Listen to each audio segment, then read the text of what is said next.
Bonjour à toutes et à tous et bienvenue en ce mercredi 17 janvier sur votre chaîne d'infos régionale en continu. Un nouveau quart d'heure d'actualité. D'abord vos prévisions météo en ce mercredi. Un temps plutôt agréable dans l'ensemble, un ciel dégagé, lumineux, un temps sec et ensoleillé, malgré quelques passages nuageux, malgré le vent également aujourd'hui, des rafales parfois violentes jusqu'à 70 km par heure. Les températures, elles en tout cas, restent au-dessus des normales de saison. 8 degrés de prévu aujourd'hui à Dunkerque, 7 à Calais, Boulogne, Saint-Omer et à Lille. D'ores et déjà, ce que l'on peut dire pour les prochains jours, c'est qu'une nouvelle tempête va toucher la région dès la nuit prochaine et demain matin. Des vents violents, parfois à plus de 120, 130 km/h près des côtes, jusqu'à 100, 110 km par heure même à l'intérieur des terres et dans la métropole lilloise. C'est la nuit prochaine surtout que les conditions météo seront particulièrement agitées du côté des côtes de la Manche. Cette tempête nous concernera jusqu'à demain en milieu de journée, puis le temps va se calmer. Voici les explications d'un prévisionniste de la chaîne météo concernant cette prochaine tempête dans la région. Il s'agit donc d'une grosse dépression qui va passer dans la nuit de mercredi à jeudi sur les îles britanniques et qui va s'évacuer jeudi matin vers la mer du Nord et sur les rivages de la Hollande.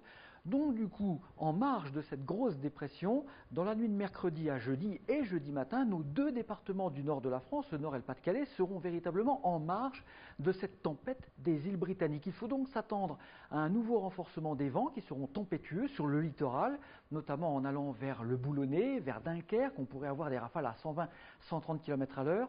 Pour l'intérieur des terres et la métropole lilloise, on doit s'attendre à des rafales de vent proches de 100 à 105 km à l'heure. Il s'agit donc d'une tempête hivernale tout à fait classique, mais qui sera nettement plus violente en revanche en remontant le long du littoral de la mer du Nord vers la Belgique et la Hollande. Le nord de l'Allemagne aussi doit s'attendre alors à une très forte tempête pour la journée du jeudi.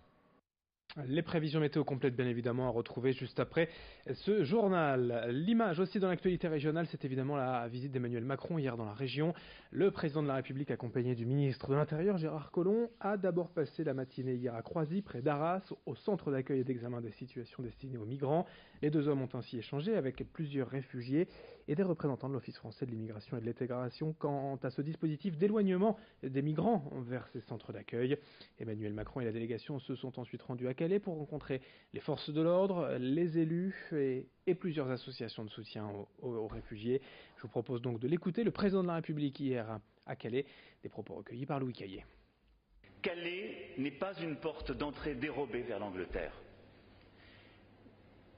Et je veux être ici très clair. Cela continuera à être le cas. En aucun cas, nous ne laisserons ici se constituer ou se développer des filières illégales. En aucun cas, nous ne laisserons ici se reconstituer une jungle ou une occupation illégale du territoire.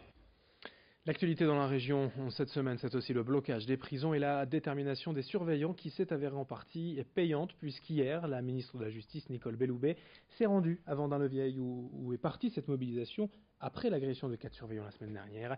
Évidemment, dès son arrivée, la garde des Sceaux a été vivement interpellée par le personnel, mais elle n'était pas venue les mains vides. Nicole Belloubet a fait 10 propositions portant entre autres sur le matériel, les renforcements d'effectifs et la sécurité. La ministre a également promis qu'elle reviendrait à Vendin dans 2 mois pour mesurer l'application de ces mesures. Pour Pascal Decary, secrétaire régional de la CGT, il en faut plus encore. La mobilisation pourrait donc se poursuivre. Écoutez ce responsable syndical au micro de Joël Warneau. Bon, alors aujourd'hui on a obtenu beaucoup de choses sur le plan local concernant les mouvements, la sécurité de l'établissement, etc. Maintenant c'est un mouvement national, donc on attend de la ministre aussi qu'elle prenne des décisions au niveau national, qu'elle fasse des annonces concernant la sécurité, les établissements, les personnels, etc. quoi. Là aujourd'hui on en a eu sur le plan local. Maintenant il y a d'autres annonces qui doivent être faites par la ministre, elle va recevoir nos instances nationales. Le combat n'est pas fini, il reprendra après-demain. Demain on fait une petite pause parce qu'ils seront certainement vus je pense par le ministre demain. Mais après-demain, le combat reprend et voir avec d'autres jours la semaine prochaine d'action, peut-être pas des blocages, peut-être autre chose. On passe à toute autre chose pour parler en emploi. Et si l'Eldorado était tout proche de nous, de l'autre côté de la frontière, en Belgique, avec respectivement 12 et 13% de taux de chômage, le Pas-de-Calais et le Nord souffrent depuis des années du manque d'emploi. Pourtant, à quelques kilomètres d'ici, en Flandre belge, les entreprises peinent à recruter. Forum Job est une agence de recrutement frontalière spécialisée dont l'activité s'étend de Dunkerque jusqu'à Valenciennes. Via ses services, plus de 2000 Français ont été recrutés en Belgique l'an passé, bien souvent pour des salaires plus élevés qu'en France. Et Si vous pensez que la langue, le flamand, est un obstacle, eh bien ce n'est pas le cas. L'important, avant tout pour les recruteurs, c'est d'être mobile. Céline Salins est responsable du recrutement francophone de cette agence. Elle nous en dit plus au micro de Brieux-Gorchy. En fait, le taux de chômage est tellement bas, il est inférieur à 4% sur toute la région. Région Courtrai même, on est inférieur à 2%.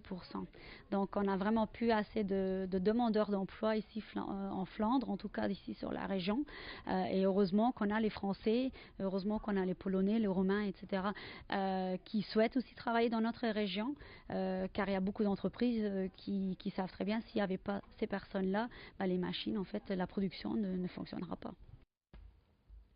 Une info en bref également dans ce journal, le soulagement pour les pêcheurs du littoral avec le vote du Parlement européen hier interdisant définitivement la pêche électrique.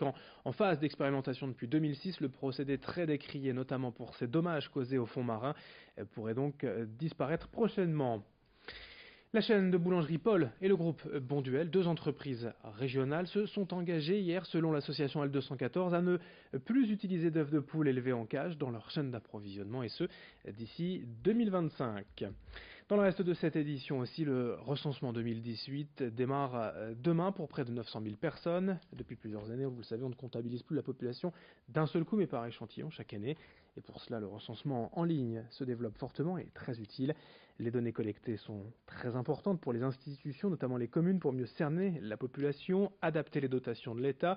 C'est un indicateur primordial pour l'ouverture de crèches, de commerces ou encore la construction de nouveaux logements. Une nouveauté cette année, les questions portant sur l'évolution des familles recomposées. Explication quant à cette démarche via Internet au micro de Xavier Silly. Il nous est demandé à nous, à l'administration, de nous moderniser. Une des façons, c'est évidemment la collecte de l'information par Internet. Donc oui, c'est le mode maintenant habituel. Ça fait 3 ans qu'on s'y prépare et on a à peu près un habitant sur 2 qui y répond.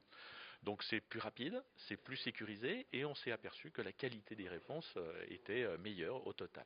Alors bien évidemment, tous nos concitoyens n'ont pas Internet ou ont un petit peu des craintes. Donc là, on a toujours la méthode traditionnelle où un agent recenseur vient visiter ces personnes et leur remet un questionnaire à remplir, un questionnaire papier. Tous les habitants du logement le remplissent et l'agent recenseur vient le rechercher. Et si vous êtes concerné, n'oubliez pas que le recensement c'est obligatoire et que tout est bien évidemment anonyme. Fin de cette édition régionale, merci à vous de l'avoir suivi. Lors du prochain quart d'heure, rendez-vous avec votre actualité locale. L'info près de chez vous continue. Vos prévisions météo à suivre dans une poignée de secondes. Très belle journée à toutes et à tous.